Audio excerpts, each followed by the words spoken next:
नमस्कार, 3 बजे की इस खास पेशकश में एक बार फिर से हम हाजिर हैं। आपके साथ हूं मैं नेहा बाथर, मेरे साथ स्टूडियो में मौजूद है मीनाक्षी कंडवाल और घर से हमारे साथ जुड़ रही हैं मेरी सहयोगी श्वेता झा। तो लॉकडाउन 3 की बात करेंगे, जिसमें आज से राहत की खबर है। क्या खुला है, क्या बंद है, ये आपको बताएंगे। तमाम अपडेट्स इसमें शामिल होंगे। बाजार सड़कों पर क्या हाल है, ये भी आपको दिखाएंगे। लेकिन उससे पहले बात सूरत में मचे हंगामे की करेंगे मीनाक्षी।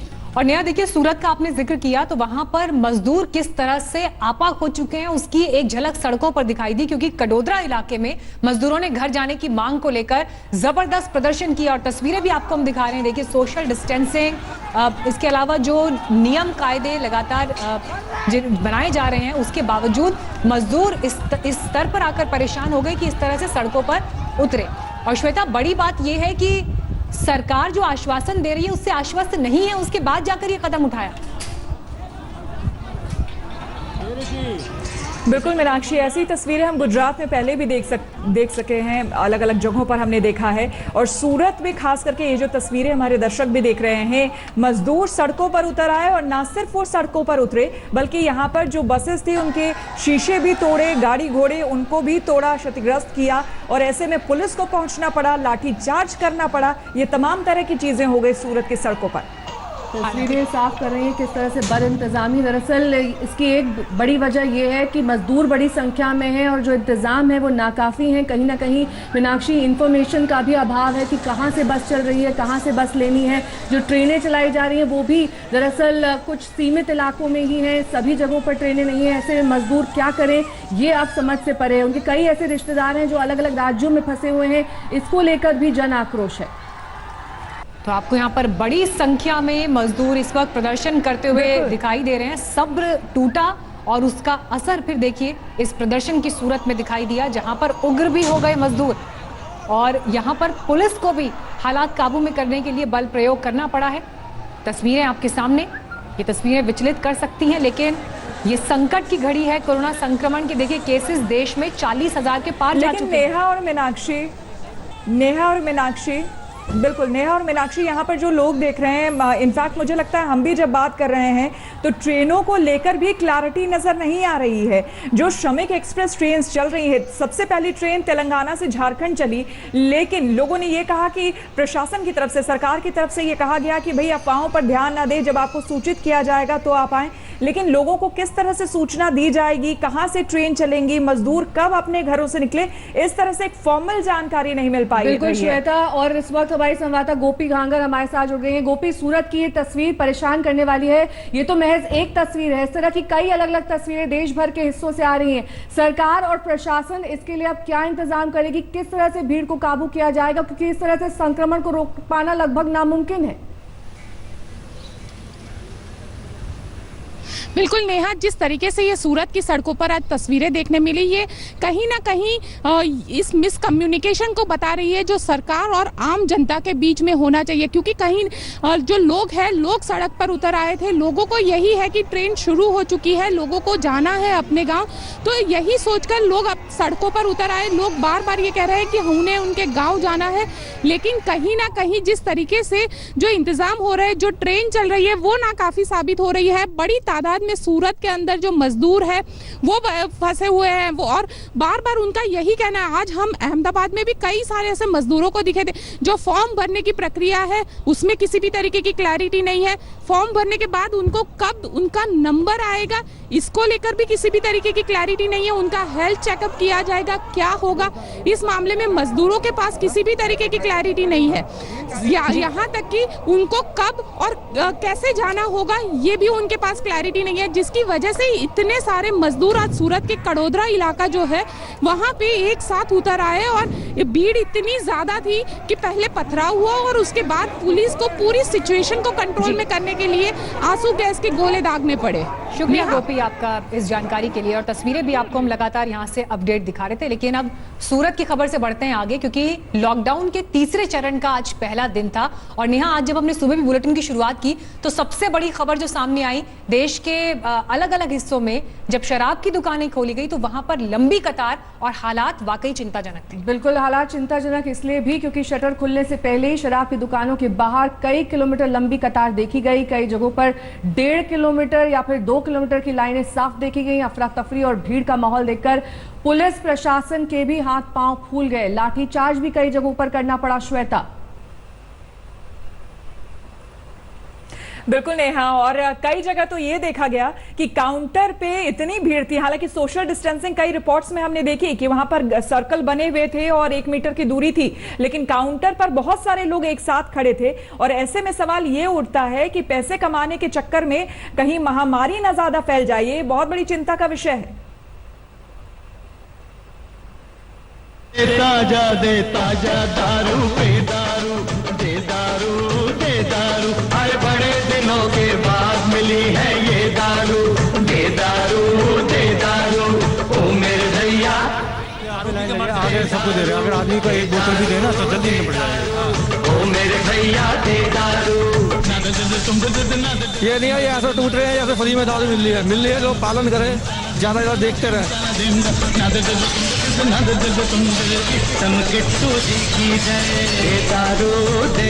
कोरोना में बच जाएगा, लेकिन कितने बराबर लोग खड़े, क्या फायदा खराब खड़े, बंद ही कर दिया तो।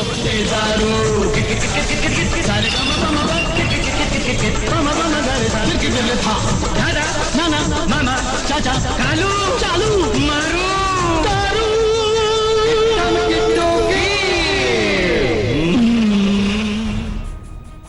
शराब की दुकान का शटर खुल गया। लोग मानो सोशल डिस्टेंसिंग, कोरोना, लॉकडाउन को ही भूल गए। पीने से पहले शराब पाने का यह नशा कोरोना को दावत दे रहा है।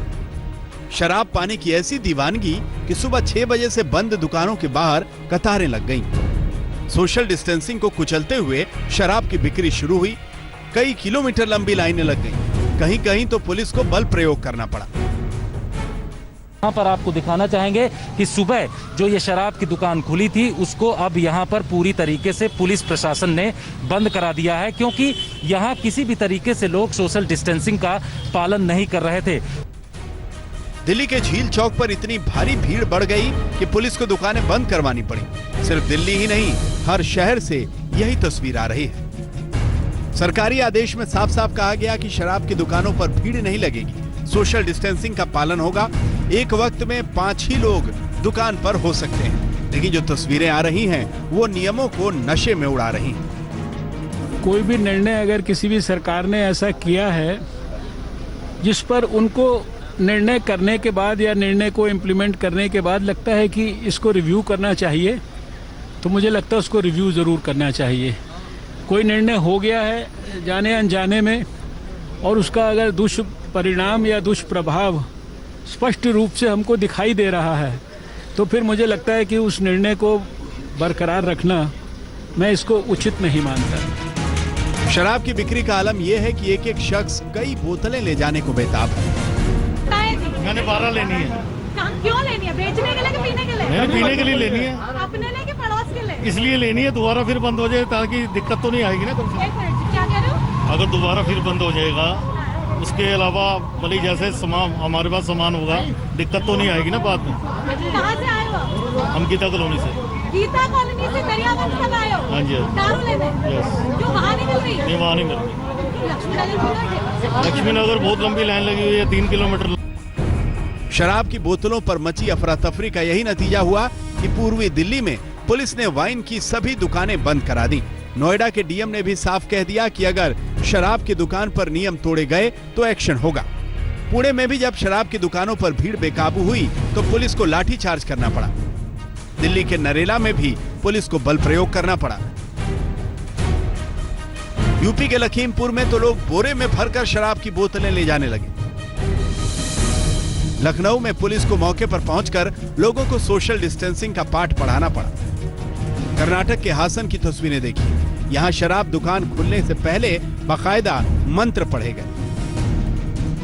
नोएडा में शराब के दुकान का शटर जैसे ही ऊपर उठा, लोगों ने तालियों की गड़गड़ाहट से स्वागत किया। जो शराब सेहत के लिए हानिकारक है वो अब लॉकडाउन के लिए हानिकारक दिख रही है। लोग ऐसे ही शराब खरीदते रहे, शराब की दुकानों के शटर जल्द गिर जाएंगे। आज तक ब्यूरो।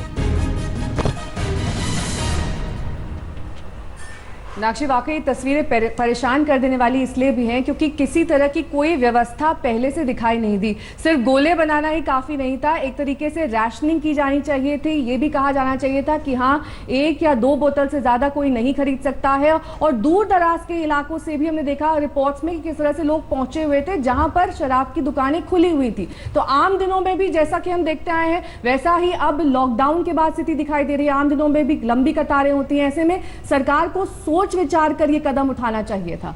बिल्कुल, ये जरूरी भी है कि बड़ी आबादी का शौक है, तो ऐसे में बड़े शहरों में भी जब इस तरह की तस्वीरें सामने आई तो पुलिस और सरकार के मंत्री भी ये तस्वीरें देखकर श्वेता हैरान रह गए। तीसरे चरण के लॉकडाउन का आज पहला दिन है। दिल्ली में कुछ चीजों के लिए छूट दी गई थी, यानी कि शराब बेचने की भी छूट अलग अलग जगहों पर दी गई थी। इस वक्त मैं दिल्ली के झील चौक चौराहे पर मौजूद हूं। यहां पर शराब खरीदने वालों की लंबी लाइन लगी हुई है। सामने आप देख रहे हैं कि ये शराब का ठेका है और इस ठेके के पास लंबी लाइन लगी हुई, करीब 2 से 3 किलोमीटर लंबी लाइन ऐसे ही दोनों तरफ लगी हुई है।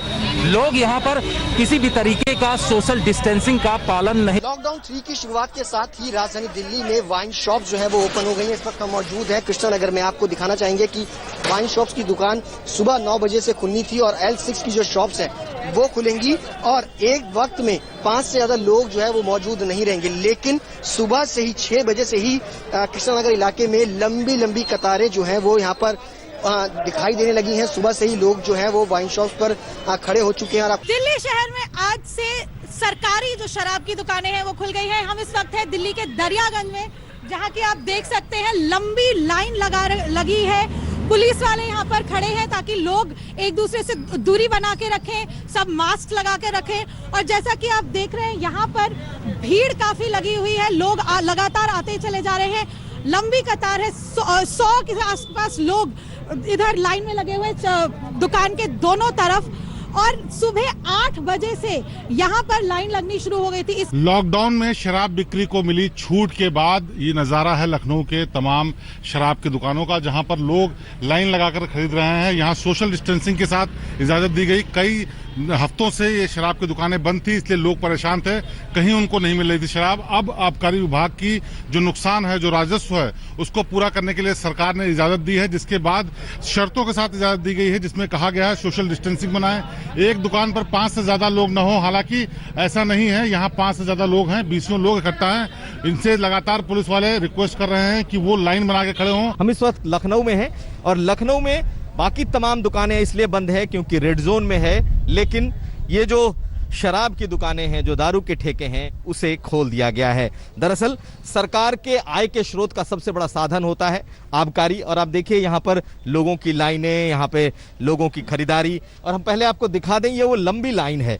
जो सुबह से लगी हुई है। 10 बजने के साथ ही ये दुकान खुल चुकी है। लोगों ने मास्क लगा रखा है और ये लंबी लाइन शराब की खरीदारी के लिए, क्योंकि बहुत समय से लोगों को पूरे लॉकडाउन में शराब की बिक्री बंद थी और लोगों को नहीं मिल रहा था।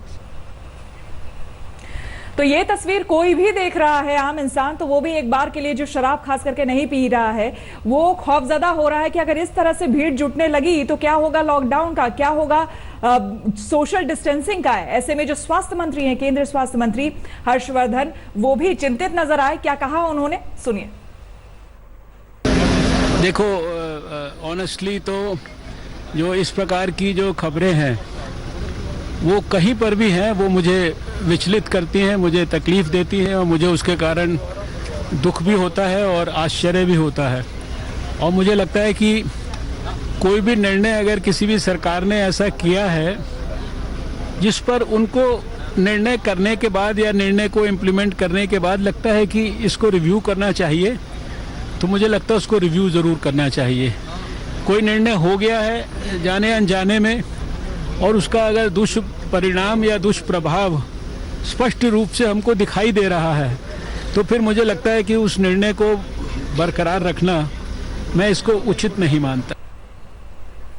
तो मीनाक्षी, स्वास्थ्य मंत्री खुद ये मान रहे हैं कि जाने अनजाने में जो फैसला लिया गया है इसे रिव्यू किया जाना चाहिए, क्योंकि कहीं ना कहीं अब नियम कायदे कानून इसकी वजह से ताक पर रख दिए गए हैं।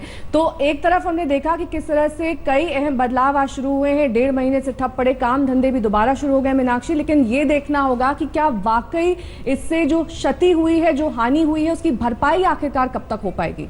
हालांकि रेड जोन्स में भी देखिए सैलून्स खुले हैं और ऑरेंज और ग्रीन जोन में सैलून के बाहर कतारें भी दिखाई दी। 40 दिन से शेविंग और कटिंग के लिए भी जो लोग परेशान थे, आज उन्हें श्वेता राहत की सांस जरूर मिली है। बिल्कुल, इस पर कितने व्हाट्सएप मैसेजेस आ गए हैं, कितने मीम्स बन गए हैं कि लोगों के बाल, इनफैक्ट जो पुरुष हैं उनके भी बाल काफी लंबे लंबे दिखाए गए हैं उन मीम्स में। खैर ये बात अलग है, लेकिन दूसरी बात आज जो एक डिफरेंस देखने को मिला, 40 दिनों बाद सड़कों पर थोड़ी भीड़ भाड़ देखने को मिली, क्योंकि कई दुकानें खुली हैं, कई ऑफिसेस खुले हैं। तो ये 40 दिनों बाद एक पहले दिन जो है जब ये थोड़ी बहुत चीजें खुली हैं, उसमें ये फर्क देखने को मिला। देखिए ये रिपोर्ट।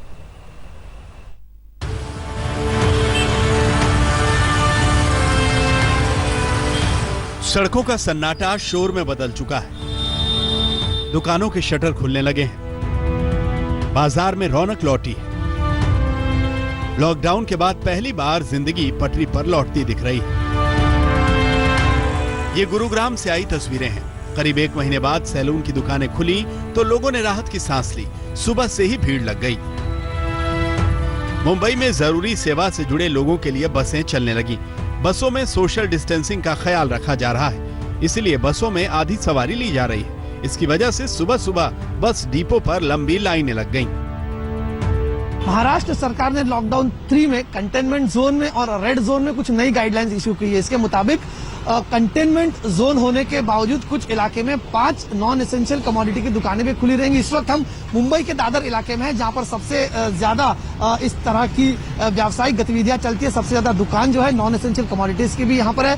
लेकिन अगर हम बात करें, आज पहला दिन है इन रिलैक्सेशन का। रिलैक्सेशन के बाद में रास्तों पर भीड़, चाहे वो गाड़ियों की आवाजाही हो, लोगों की आवाजाही हो, ये ज्यादा दिख रही है।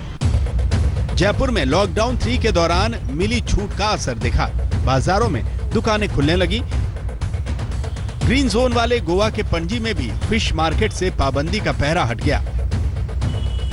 बेंगलुरु में भी कई फैक्ट्रियां खुल गईं। लॉकडाउन के बाद पहली बार स्टाफ काम पर पहुंचा। चेन्नई में भी कपड़े, बर्तन, मोबाइल की दुकानें खुल गईं। इसके बाद लोगों को खरीदारी का मौका मिला। हालांकि दुकानों पर ज्यादा भीड़ नहीं दिखी। पश्चिम बंगाल के सॉल्ट लेक इलाके में आईटी कंपनियां खुल गईं। हालांकि स्टाफ को दफ्तर तक पहुंचने में दिक्कत हुई।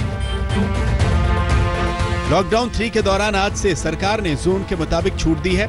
आज जो तस्वीरें सामने आई उससे यही लग रहा है कि धीरे धीरे अर्थव्यवस्था पटरी पर आएगी। लेकिन इस छूट का बेजा इस्तेमाल ना हो, इसका ख्याल सबको रखना होगा। आज तक ब्यूरो। श्वेता और मीनाक्षी, कोरोना के इस दौर में हमने पहले भी देखा है कि अभिनेता सलमान खान काफ़ी बढ़ चढ़कर हिस्सा लेते नजर आए हैं। उन्होंने काफ़ी ज़्यादा चैरिटी की है, जगह जगह पर अन्न और दूसरे ज़रूरत का सामान पहुंचाने की कोशिश की है। ऐसा एक वीडियो सामने आया है और इस वीडियो में आप बाकी सेलेब्स को भी देख सकते हैं सलमान खान के साथ, क्योंकि ट्रैक्टर और बैलगाड़ियों में सामान भरकर ज़रूरतमंदों तक पहुँचाने के लिए ये कदम उठाया गया। सलमान के कई दोस्त उनके साथ इस दौरान दिखाई दिए। चेन बनाकर राशन और सामान ट्रैक्टर और बैलगाड़ियों पर लदवाया गया। बिल्कुल, इस वीडियो में आप ये देख सकते हैं तस्वीरें जो है फार्म हाउस की है। दोस्तों के साथ यहाँ पर नजर आ रहे हैं जी। बिल्कुल, और फार्म हाउस से कई वीडियोस जारी कर चुके हैं सलमान खान, मीनाक्षी, और कई लोगों को बार बार, खास करके इनडायरेक्टली सही लेकिन जमातियों को भी एक तरह से उन्होंने संदेश दिया था, अगर हमें याद हो, जिसपे उन्होंने कहा था कि लोगों को समझना होगा कि किस तरह से आप लोगों को घर पे रहकर आप नमाज पढ़ सकते हैं और दुआ भी कर सकते हैं। ब्रेक के बाद एक बार फिर हम हाजिर हैं 3 एंकर्स के साथ इस खास शो में, लेकिन बात इस बार हम करेंगे आतंकियों के साथ जो मुठभेड़ में एक कर्नल और मेजर समेत 5 की कल शहादत हुई है उसकी, और साथ ही आपको दिखाएंगे कोरोना से जुड़े तमाम अपडेट्स। लेकिन इस बीच मीनाक्षी और श्वेता, ये भी बेहद जरूरी है कि लॉकडाउन में दूसरे राज्यों में फंसे मजदूरों को घर पहुंचाने के लिए जो ट्रेनें चलाई जा रही हैं, उस मुद्दे पर भी राजनीति गर्मा गई है। कांग्रेस समेत कई विपक्षी दल ये आरोप लगा रहे हैं कि सरकार मजदूरों से रेल किराया वसूल रही है और इसे लेकर कई नेता केंद्र पर श्वेता हमला भी कर रहे हैं। बिल्कुल मीनाक्षी, जबकि केंद्र सरकार ने यह साफ कर दिया है कि 15%, केवल 15% खर्च जो है वो राज्य सरकारें उठा रही है, बल्कि 85% जो है वो रेलवे के जिम्मे है।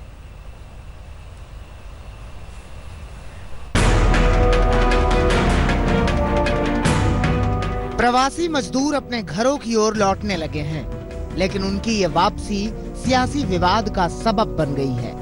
कांग्रेस का आरोप है कि सरकार गरीब मजदूरों से टिकट के पैसे ले रही है। सबसे पहले इस मसले को महाराष्ट्र के सीएम उद्धव ठाकरे ने उठाया और केंद्र से अनुरोध किया कि वो मजदूरों से पैसे ना लें। इसके बाद राहुल गांधी का ट्वीट आया और फिर दूसरे कांग्रेसी सक्रिय हो गए। अखिल भारतीय कांग्रेस कमेटी की अध्यक्ष श्रीमती सोनिया गांधी जी ने आज सभी पीसीसी को निर्देश दिया है कि प्रवासी मजदूरों को उनके घरों तक जाने का किराया कांग्रेस पार्टी देगी। उत्तर प्रदेश कांग्रेस कमेटी हर तरह से मजदूरों की मदद करने के लिए प्रतिबद्ध है। हमारे प्रदेश में जहां के भी मजदूर फंसे हुए हैं, उनको उनके प्रदेशों तक छोड़ने की व्यवस्था कांग्रेस करेगी। इसके बाद रेलवे और सरकारी सूत्रों ने चीजों को साफ करना शुरू किया। रेलवे ने साफ कहा है कि किसी स्टेशन पर टिकट नहीं बेचे जा रहे हैं, वो सिर्फ उन्हीं लोगों को ट्रेन की सुविधा दे रहे हैं जिन्हें राज्य सरकार की ओर से उनके पास भेजा जा रहा है। उधर सरकारी सूत्रों ने यह भी साफ किया कि टिकट पर केंद्र सरकार सब्सिडी दे रही है, राज्य सरकारों से सिर्फ 15% खर्च लिया जा रहा है। लेकिन जब विपक्ष का हमला जारी रहा तो सरकारी सूत्रों के हवाले से नई जानकारी सामने आई। सरकारी सूत्रों के मुताबिक 15 श्रमिक स्पेशल ट्रेन के लिए टिकट के जिस मॉडल को अपनाया गया है, उसके मुताबिक उत्तर पश्चिम रेलवे को उस राज्य से पैसा मिल रहा जहां से मजदूर रवाना हो रहे हैं। पश्चिम मध्य रेलवे को 2 ट्रेनों के लिए उस राज्य से पैसा मिल रहा है जहां मजदूर जा रहे हैं। दक्षिण मध्य रेलवे को सेंडिंग स्टेट यानी जहां से पैसेंजर जा रहे हैं उनसे पैसा मिल रहा है। मध्य रेलवे को 3 ट्रेनों के लिए सेंडिंग स्टेट के मार्फत पैसेंजरों ने पैसा दिया। दक्षिण रेलवे को 6 ट्रेनों में से अब तक 3 ट्रेन का पैसा उस राज्य से मिला है जहां से मजदूर रवाना हुए। पश्चिम रेलवे को सेंडिंग स्टेट के जरिए एनजीओ ने पैसा दिया है। बिहार के सीएम नीतीश कुमार ने भी साफ कहा कि राज्य सरकार खर्च वहन कर रही है। रेल का भाड़ा नहीं देना है, राज्य सरकार रेलवे को पैसा दे रही है और वो यहाँ पर आ रहे हैं। उनको जहाँ फंसे हुए थे जिस राज्य में, वहाँ से यहाँ आने में जितना भी पैसा लगा, रेल का भाड़ा या अन्य प्रकार से उनको पैसा लगा वो, और हम लोग जो क्वारंटाइन सेंटर पे सब तरह का इंतजाम किए, उनके रहने का, उनके भोजन का, आवासन का, उनके चिकित्सा का, सब कुछ देखने का, और जहाँ जहाँ भी क्वारंटाइन सेंटर बनाया गया है हम लोगों ने इंतजाम किया है। सरकारी सूत्रों के मुताबिक जहां बीजेपी और सहयोगी दलों की राज्य सरकार मजदूरों को लाने का खर्च उठा रही है, वहीं सिर्फ महाराष्ट्र सरकार टिकट के पैसे ले रही है। नागपुर से आज लखनऊ लौटे मजदूरों ने भी पैसा लेने की तस्दीक की। संस्था बस से फ्री में छोड़ी है, टिकट ट्रेन का टिकट 505 रुपए भाड़ा ली गई है। तो सब लोगों के टिकट लगे जरा? सबकी टिकट है सब। जाहिर है रेलवे और सरकार की सफाई के बाद विपक्ष इस मुद्दे पर घिरता नजर आ रहा है। लखनऊ से कुमार अभिषेक और दिल्ली से पौलमी शाह के साथ आज तक ब्यूरो। तो मीनाक्षी और श्वेता, आपने देखा किस तरह से मजदूर टिकट दिखाकर बाकायदा साफ कर रहे हैं कि बस का जो ट्रैवल था वो तो फ्री था, लेकिन टिकट जो ट्रेन का था उसके लिए उनसे किराया वसूला गया है। इसी को लेकर लगातार सियासत की जा रही है। प्रियंका गांधी का हमने एक वीडियो देखा, उसमें वो साफ कह रहे हैं कि आखिरकार मजदूरों को ऐसी राहत क्यों दी जा रही है। लेकिन इस बीच मजदूर अभी भी वापसी की राह तक रहे हैं, कई शहरों में फंसे हुए हैं और अभी तक उन्हें ये भी नहीं मालूम कि वो कब लौटेंगे, कैसे घर लौट पाएंगे। श्वेता, बिल्कुल मीनाक्षी, और यही वजह है कि ये मजदूर जो है वो भड़क गए हैं, कई जगहों पर सड़कों पर उतर आए हैं, क्योंकि उन्हें ये नहीं पता है कि वो आखिर अपने घर कैसे लौटेंगे, किस ट्रेन से लौटेंगे। कोऑर्डिनेशन की कमी, इन तमाम चीजों की वजह से ऐसी कई जगहों पर हमें देखने को मिल रहा है कि मजदूर प्रदर्शन भी कर रहे हैं, तोड़फोड़ भी कर रहे हैं।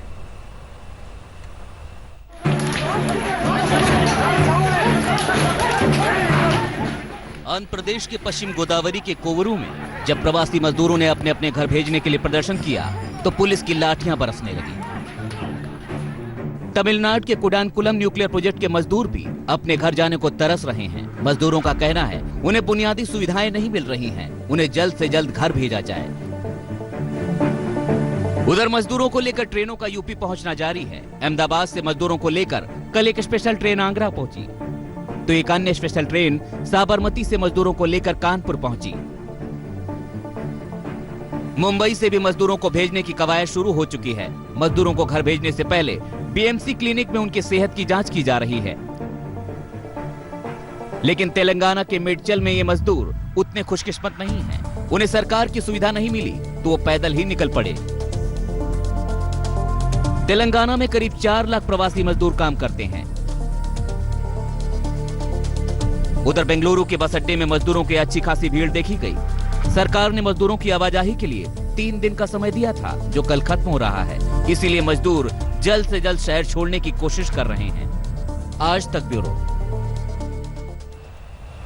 तो मीनाक्षी, हमने पहले भी देखा कि किस तरीके से नीतीश सरकार पर सवाल उठे थे कि आखिरकार वो क्यों नहीं कोई पहल कर रहे हैं अपने मजदूरों को अपने राज्य तक वापस लाने की। तो इन तमाम सवालों के बीच अब बिहार सरकार ने ये कहा है कि जो किराया लिया जा रहा है वो दरअसल ऐसा नहीं है। ये किराया वहन किया जा रहा है राज्य सरकार की ओर से और साथ ही रेल की ओर से।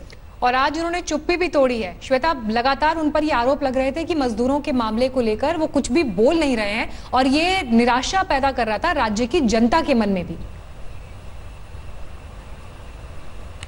बिल्कुल, कई मंत्रियों से बातचीत में मीनाक्षी, उन लोगों ने साफ कह दिया था कि जब तक केंद्र सरकार नहीं बोलेगी हम किसी को ऐसे लाएंगे नहीं। इसी वजह से कई सवाल उठ रहे थे। लेकिन अब मजदूरों को जहां तक लाने की बात और किराए की बात है तो नीतीश कुमार ने साफ कह दिया है, बिहार के मुख्यमंत्री, उन्होंने साफ कह दिया है कि ऐसा बिल्कुल नहीं है कि मजदूरों से पैसा वसूला जाएगा। जो भी मजदूर वापस आ रहे हैं उन सबका किराया राज्य सरकार जो है वो वहन करेगी, वो रेल को किराया देगी। का विश्वास, हमारी सरकार का विश्वास काम करने में। अब जो कोटा से ट्रेन आना शुरू हुआ, एक बात की जानकारी दे दें कि उसके लिए जो भी स्टूडेंट आ रहे हैं उनको कोई रेल का भाड़ा नहीं देना है। राज्य सरकार रेलवे को पैसा दे रही है और वो यहाँ पर आ रहे हैं। और इसी तरह से हम लोगों ने ये निर्णय ले लिया है कि जो भी हमारे लोग, बिहार के लोग जो बाहर मजदूरी है, मजदूर के रूप में काम करते हैं या अन्य प्रकार से जो बाहर फंसे हुए, वो यहाँ पर आएंगे। और उनके आने के बाद और किस तरह से आएंगे और कौन लोग आएंगे, इसके बारे में केंद्र सरकार ने जो डिजास्टर मैनेजमेंट एक्ट 2005 के अंतर्गत उनका जो गाइडलाइन जारी होता है, उस गाइडलाइन में उन्होंने स्पष्ट तौर पर कर दिया और इसके बारे में विस्तृत जानकारी हमारे अधिकारियों ने दे दी। किसी प्रकार का कंफ्यूजन नहीं रहना चाहिए। तो जो लोग भी आएंगे यहाँ, उनके लिए जिस स्टेशन पर रेल गाड़ी आएगी वहाँ से जो जहाँ के निवासी हैं उनके प्रखंड मुख्यालय में ले जाया जाएगा। यहाँ थोड़ी जांच करके और उस प्रखंड मुख्यालय में उनके लिए पूरा का पूरा क्वारंटाइन सेंटर बनाया गया है और इंतजाम किया गया। वहाँ उनको 21 दिन तक रहना है और 21 दिन तक रहने के बाद जब वो निकलेंगे तो उस समय उनको जहां फंसे हुए थे जिस राज्य में, वहां से यहां आने में जितना भी पैसा लगा, रेल का भाड़ा या अन्य प्रकार से उनको पैसा लगा वो, और हम लोग जो क्वारंटाइन सेंटर पे सब तरह का इंतजाम किए, उनके रहने का, उनके भोजन का, आवासन का, उनके चिकित्सा का, सब कुछ देखने का। और जहां जहां भी क्वारंटाइन सेंटर बनाया गया है हम लोगों ने इंतजाम किया है, हमने निर्देश दिया है और इंतजाम किया। उसी हिसाब से वहाँ पर लोगों के स्नान के लिए, शौचालय के लिए सबका प्रबंध किया गया। तो भोजन और पीने का पानी नहीं, हर प्रकार की सुविधा वहाँ पर उपलब्ध कराई गई है। वहाँ रहेंगे और जब वो निकलेंगे 21 दिन के बाद तो आने में उनको जितना भी खर्च हुआ बाहर से। लॉकडाउन में छूट मिली है लेकिन कोरोना की रफ्तार नहीं थमती हुई दिखाई दे रही। दिल्ली में दिन ब दिन हालात खराब होते जा रहे हैं मीनाक्षी। और दिल्ली नहीं नया, देखिए मुंबई में भी हालात आउट ऑफ कंट्रोल हैं। महाराष्ट्र में जिस तरह से केसेस बढ़े हैं, सबसे ज्यादा प्रभावित देश की आर्थिक राजधानी ही है। श्वेता, बिल्कुल, तो मुंबई में एक तरफ जो है वहां का टेक्सटाइल हब जो मालेगांव है वहां पर वो जार रो रहा है। वहां पर दूसरी तरफ अगर दिल्ली की बात करें तो यहाँ पर 11 के 11 जिले जो हैं वो रेड जोन में हैं। केजरीवाल लॉकडाउन खुलवाने की बात कर रहे हैं लेकिन यहाँ एक अलग सियासत शुरू हो गई है। देखिए रिपोर्ट।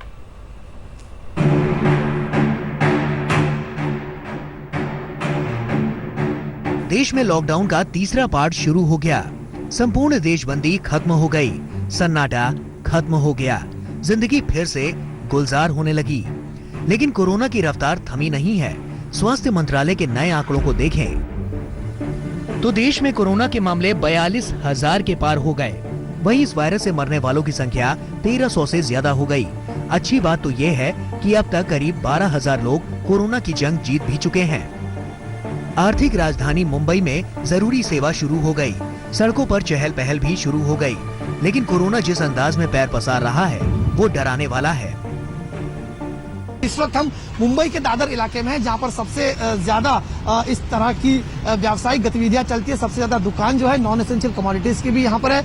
लेकिन अगर हम बात करें, आज पहला दिन है इन रिलैक्सेशन का। रिलैक्सेशन के बाद में रास्तों पर भीड़, चाहे वो गाड़ियों की आवाजाही हो, लोगों की आवाजाही हो, ये ज्यादा दिख रही है। मैं आपको दिखाना चाहता हूं कि यहाँ पर दादर टीटी यहाँ पर हम मौजूद है इस वक्त, और यहाँ पर आप देख सकते हैं लोगों की भीड़ यहाँ पर आज रोजमर्रा से ज्यादा दिखाई दे रही है। पिछले कुछ दिनों से जो सन्नाटा छाया हुआ था, इससे बिल्कुल विपरीत चित्र आपको दिखाई दे रहा है। और सोशल डिस्टेंसिंग की अगर हम बात करें तो यहाँ कम या ना के बराबर हमको सोशल डिस्टेंसिंग दिखाई देती है। बीते 24 घंटे में मुंबई में करीब 450 नए मामले सामने आए और 21 लोगों ने दम तोड़ दिया।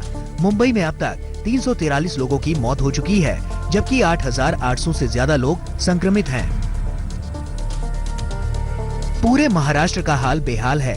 कोरोना के मामले में ये राज्य अभी भी सबसे ऊपर है। यहाँ अब कोरोना के कुल केस 13,000 के करीब पहुँच गए। 24 घंटे में यहाँ 678 नए मामले जुड़ गए। महाराष्ट्र का टेक्सटाइल हब मालेगांव कोरोना से जार-जार हो रहा है। मालेगांव में अब तक 12 मरीजों की मौत हो चुकी है, जबकि 324 लोग कोरोना से संक्रमित हैं। इनमें 40 पुलिस वाले हैं। महाराष्ट्र में बीते 24 घंटे में 678 नए मरीज सामने आए हैं, जबकि संक्रमित मरीजों की संख्या करीब 13,000 पहुंच चुकी है। यहाँ वायरस अब तक 548 लोगों की जान ले चुका है। राजधानी दिल्ली तो पूरी तरह से लाल है। यहाँ के ज्यादातर इलाके रेड जोन में हैं। अब तो रेड जोन को लेकर ही सियासत शुरू हो गई। केजरीवाल जोन के दायरे पर सवाल उठा रहे हैं। वो दिल्ली में लॉकडाउन खोलने की बात कर रहे हैं, लेकिन कोरोना के आंकड़े राजधानी की तस्वीर अच्छी नहीं बता रहे। 24 घंटे में ही राजधानी में कोरोना के 427 नए मामले सामने आ गए। ये अब तक सबसे बड़ा उछाल है।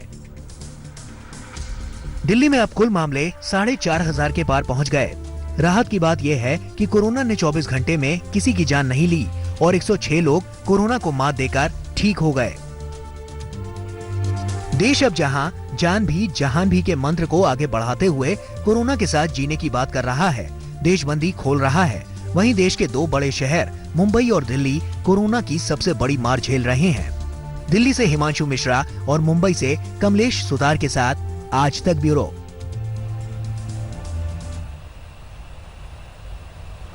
तो इसी के साथ हमारे इस विशेष बुलेटिन में फिलहाल इतना ही। देश दुनिया की तमाम खबरों के लिए आप देखते रहिए आज तक।